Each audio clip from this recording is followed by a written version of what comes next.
ভাগ্যে যা লেখা আছে তাই হবে। ভাগ্য হচ্ছে ভবিষ্যৎ আর স্মৃতি হচ্ছে অতীত। আপনি যা মাথার মধ্যে স্মৃতি হাতড়াবেন, স্মৃতি হাতড়ানো কখনো ভবিষ্যতের স্মৃতি হাতড়ানো যায় না। স্মৃতি হাতড়াতে গেলে অতীতে যেতে হয়। আর ভাগ্য কখনো অতীতে থাকে না, ভাগ্য থাকে ভবিষ্যতে। তাই ভাগ্য কখনো অতীতে খুঁজে লাভ নেই, ভাগ্য তৈরি করতে হয় এবং ভাগ্য ভবিষ্যতে সেটা ফলপ্রসূ হয়। তা ভাগ্য নির্ভর করে ভবিষ্যতে, আর স্মৃতি থাকে অতীতে। এই দুটো আলাদা। তো আজকে আমি আপনার এমন একজন ঋষির কথা বলবো, যে ঋষির সম্বন্ধে হয়তো খুব কম লোকই জানে। খুব কম লোকই জানে, জানে না এমন না, যারা খুব চর্চা করে তারা তো জানে। আর যারা কথাবাচক তারা তো বিশাল জ্ঞানী, তার জ্ঞানে অপরিসীম জ্ঞান। তারা কোনো তর্ক বিতর্কেই যায় না কখনো। আমিও তো তাও মাঝে মধ্যে একটু একটু তর্ক বিতর্কে যাই, কিন্তু আমাদের শাস্ত্রে লেখা বলা আছে তর্ক করতে নেই, তর্ক যেতে নেই কারোর সাথে।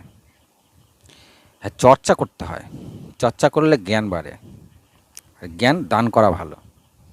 আমি যদি বসে বসে এখন 10টা লোককে জ্ঞান দিই, এটাকে দান বলে। এটা ঠিক আছে যে আমি এখন এটা ভিডিওটা করছি, এটা একরকম দান, এটা ঠিক আছে। কিন্তু তর্কে যাওয়া ঠিক না, কারণ কথায় কথা ভরে, ভোজনে পেট ভরে। তা হরে কৃষ্ণ, আমি আপনাদের সেই ঋষির কাছে নিয়ে যাই, যেই ঋষির পুত্রকামেষ্টি যজ্ঞের ফলে শ্রীরামচন্দ্রের জন্ম হয়েছিল। শ্রী রামচন্দ্রের ব্যাপারে এইসব ভিডিও তো আমি পরে ছাড়বো। কত যে ভিডিও আমি রামের ব্যাপারে বলবো তার তো কোনো ঠিকই নেই। আর পঞ্চপাণ্ডবদের ব্যাপারে এখন খালি সাইডের আর ভেতরের কথাগুলি আমি স্টার্টিংয়ে বলছি। যেদিন কারো মনে হবে যে আমার ভিডিওগুলিকে একটু ভালো করে সব দেখবেন, তা আমি 100% গ্যারান্টি দিচ্ছি আপনি অনেক কিছু পাবেন। কারণ চর্চা না করলে এগুলো পাওয়া যায় না, আলগা কথায় পাওয়া যাবে না। আর মিডিয়াতে সিরিয়ালে যা আপনি দেখেন 90 থেকে 95% ভুল। 90 থেকে 95% ভুল। তার অনেকগুলি আপনারা অলরেডি অনেকে জেনে গেছেন। যেমন ধরুন রাম রাবণের যুদ্ধ, কিছু বই বেরিয়েছে, সিয়ারাম সিয়ারাম গানটা রয়েছে। এইটাতে অসংখ্য ভুল রয়েছে। আরও অনেক বই আছে, অনেক সিরিয়াল আছে যেখানে আমাদের ভগবানকে ভুল হিসাবে দেখানো হচ্ছিল, পঞ্চপাণ্ডবকে ভুল হিসাবে দেখানো হচ্ছে, রামকে ভুল হিসাবে দেখানো হচ্ছে। অ্যাকচুয়ালি সঠিকটাই নেই। সঠিকটা জানতে গেলে অনেক ঘাঁটতে হবে। আর এই ভুল জিনিস দেখে প্রত্যেকটা মানুষ ভুল পথে পরিচালনা হচ্ছে।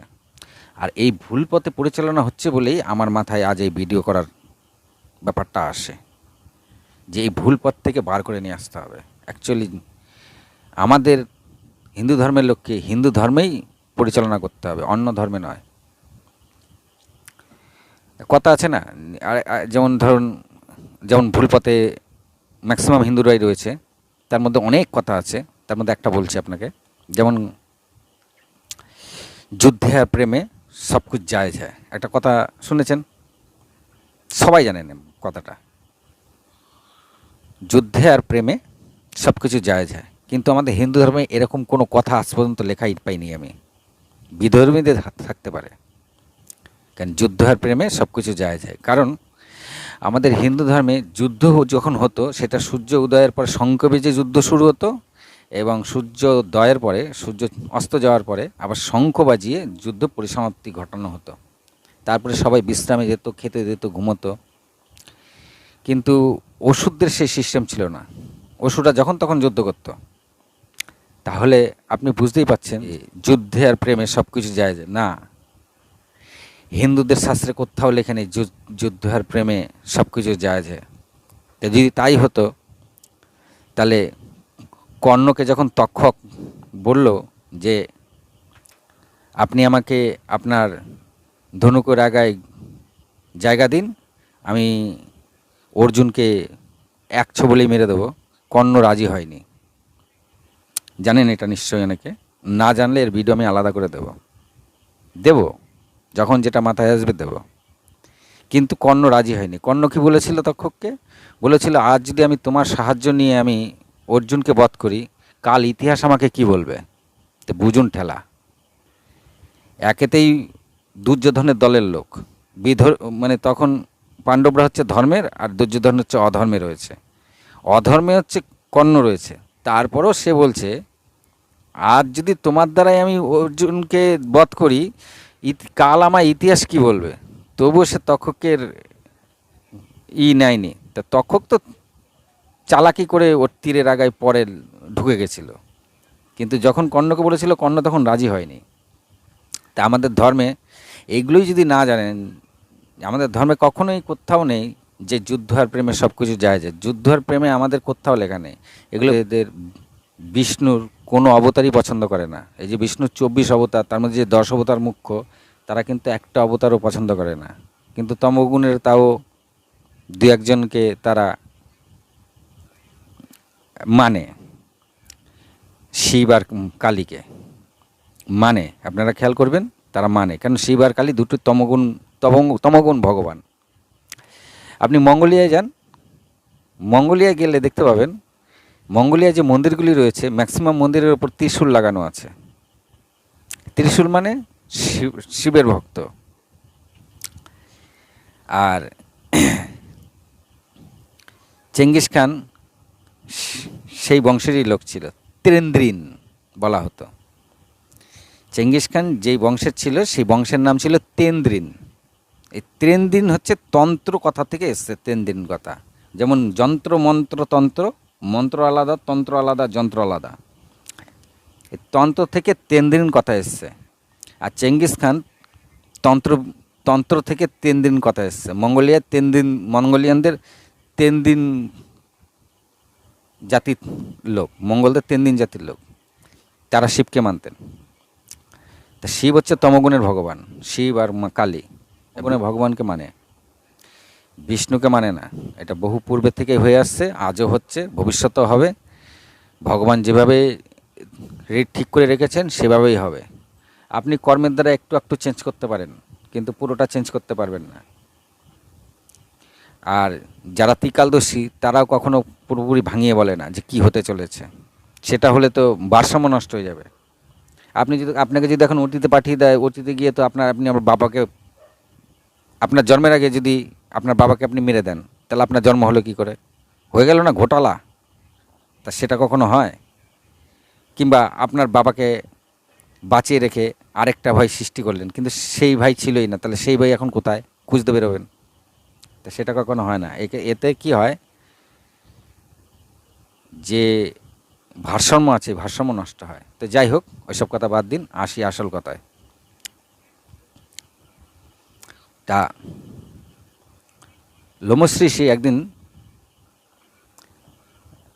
চক্রবর্তী সম্রাট যুধিষ্ঠিরকে বলছিলেন সিঙ্গি ঋষির কথা। আজ আমি আপনাদের কাছে সেই সিঙ্গি ঋষির কথাই বলবো। তা ব্রহ্মার পুত্র কাশ্যপ, আর কাশ্যপের পুত্র বিভণ্ডা, আর বিভণ্ডার পুত্র সিঙ্গি ঋষি। চলুন শুরু করা যাক। তো বিভণ্ডা এক মহান ঋষি ছিল। বিভণ্ডা কি করেছিল, ব্রহ্মচর্য পালন করত ঠিকই, কিন্তু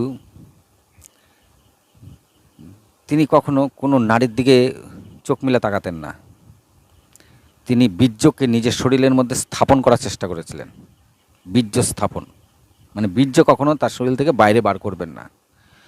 আর খুব সাধনা করতেন, এবং তার ধ্যান এতই শক্তিশালী ছিল যে তার শরীর থেকে এক জ্যোতি বেরোতো। তিনি যখন চোখ বুঝতেন, তার শরীর থেকে জ্যোতি বেরোতো। আর সেই জ্যোতির তেজ এতটাই ছিল যে অন্য অন্য যে ঋষিরা ছিল সেই ঋষিরা সেই জ্যোতির তেজ সহ্য করতে পারতো না। তাই অন্যান্য ঋষিদের হিংসে হলো যে এই বিভণ্ডা ঋষিকে আমাদের এখানে রাখা যাবে না, একে কোনো না কোনোভাবে আমাদের মতন করতে হবে। প্রচণ্ড আগে চলে গেছে। তা তারা গিয়ে ইন্দ্রকে বলে। তা ইন্দ্রও ভয় পায়, আরে আমার ইন্দ্রাসন যদি এখন বিভণ্ডা ঋষি নিয়ে নেয় তাহলে আমার ইন্দ্রাসন তো চলে যাবে। ওর তো ইন্দ্র সবসময় ইন্দ্রাসন নিয়ে ভয় থাকে, কখনো ওর ইন্দ্রাসনকে নিয়ে নেবে। তা ইন্দ্র কী করেছে, বিভণ্ডা কিন্তু এক কুণ্ডের মধ্যে ধ্যান করত, কুণ্ড। তা ইন্দ্র তার সুন্দরী অপ্সরা উর্বশীকে পাঠায়, উর্বশীকে শিখিয়ে পাঠায় যে বিভণ্ডার ধ্যান যেমন করে হোক ভাঙাও, এটা হচ্ছে তোমার কাজ।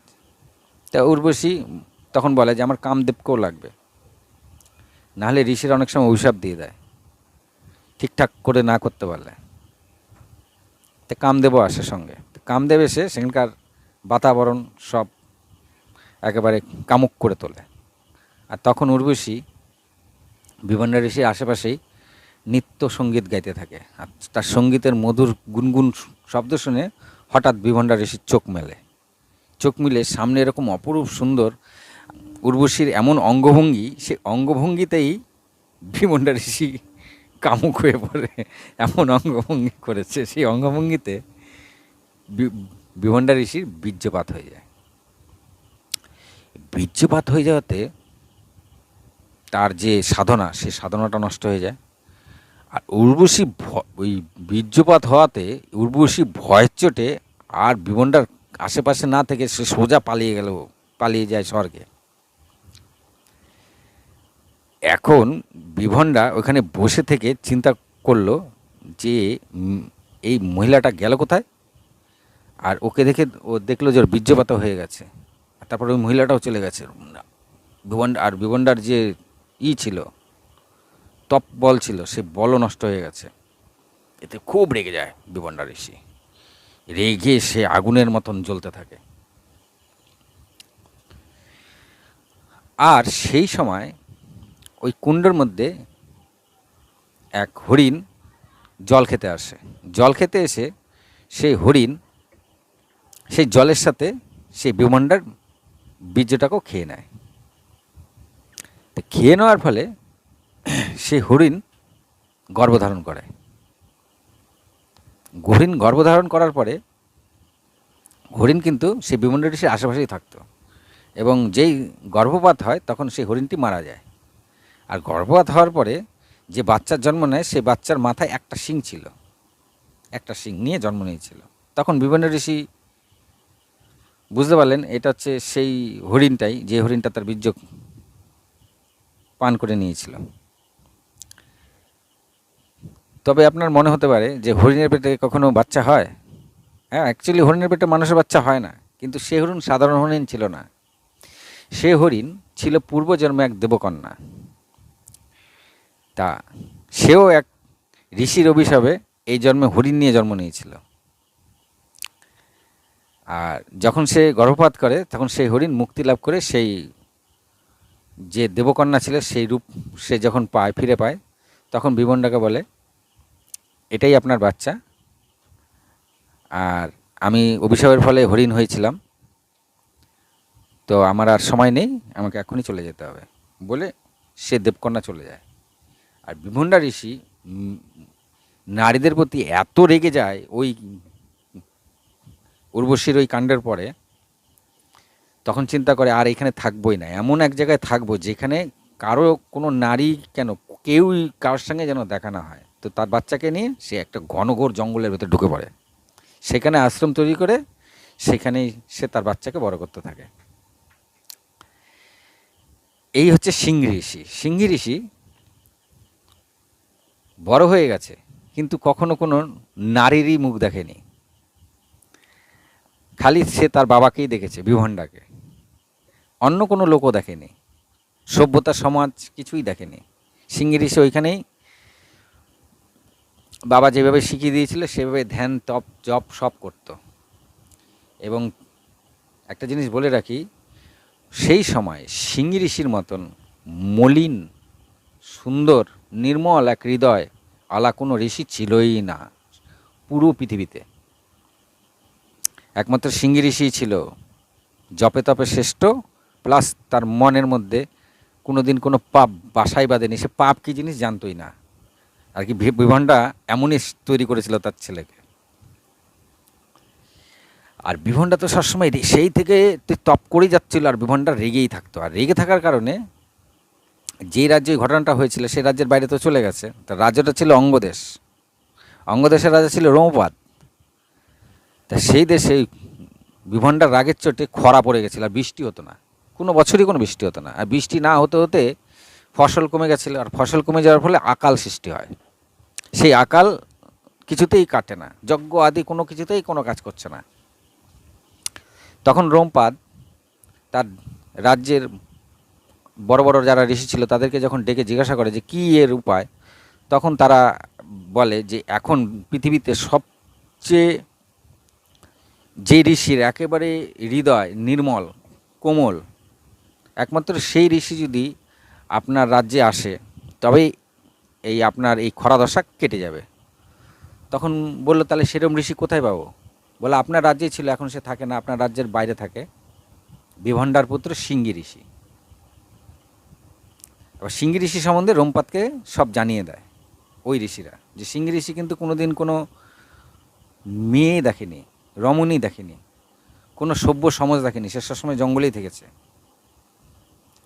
আর সিংহ ঋষি ফলমূল ছাড়া আর গাছের ছাল, রস এসব খেত, কোনোদিন কোনো খাওয়ার স্বাদই সে জানে না।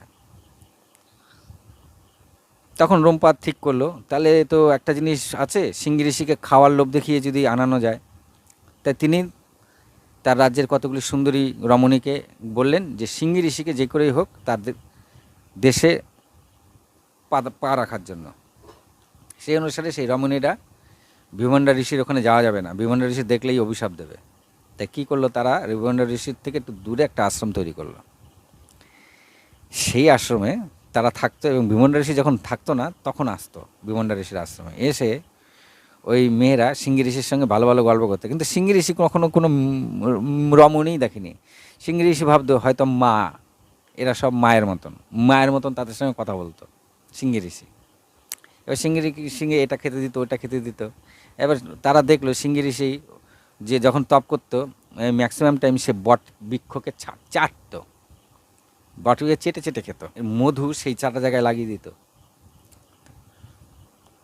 আর সেই মধু পেয়ে সিংহ ঋষি আরও বেশি বেশি চাটত। এটা ছিল রমণীদের একটা কলা কৌশল, সিংহ ঋষিকে যে করে হোক ওই রাজ্যে নিয়ে যেতে হবে।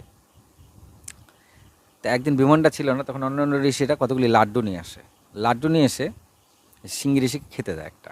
তা সিংহ ঋষি সে লাড্ডু কোনোদিন দেখেই না, লাড্ডুকে ফল ভাবলো, ফল ভেবে খেলো। খেয়ে ওদের ওই রমণীদের বলছে বাবা এর এত সুন্দর স্বাদ, এত সুন্দর ফল আমি আজ পর্যন্ত খাইনি। তখন রমণীরা বলল যে এরকম ফল আমাদের দেশে অনেক আছে, তুমি যদি খেতে চাও তাহলে আমাদের সঙ্গে যেতে হবে। তা সিংহ ঋষি রাজি হয়ে গেল। তা রমণীরা বললো আজকে না কালকে যাব। কারণ রমণীরা জানে যে একে যখন তখন নিয়ে যাওয়া যাবে না, বিভণ্ডা যখন থাকবে তখন আসা যাবে না, পরের দিন যখন বিভণ্ডা বেরোবে তখনই নেবে। তাই সেই করে পরের দিনকে যখন বিভণ্ডা বেরিয়েছে রমণীরা আসলো সিংহ ঋষির কাছে, এবং সিংহ ঋষিকে একটা লাড্ডু দিল। লাড্ডুটা কি সিংহ ঋষি বলছে কি এই ফল তোমাদের দেশে অনেক আছে? বলছে হ্যাঁ প্রচুর আছে। আর সিংহ ঋষি তো জানেই না এটা ফল না, এটা আসলে লাড্ডু।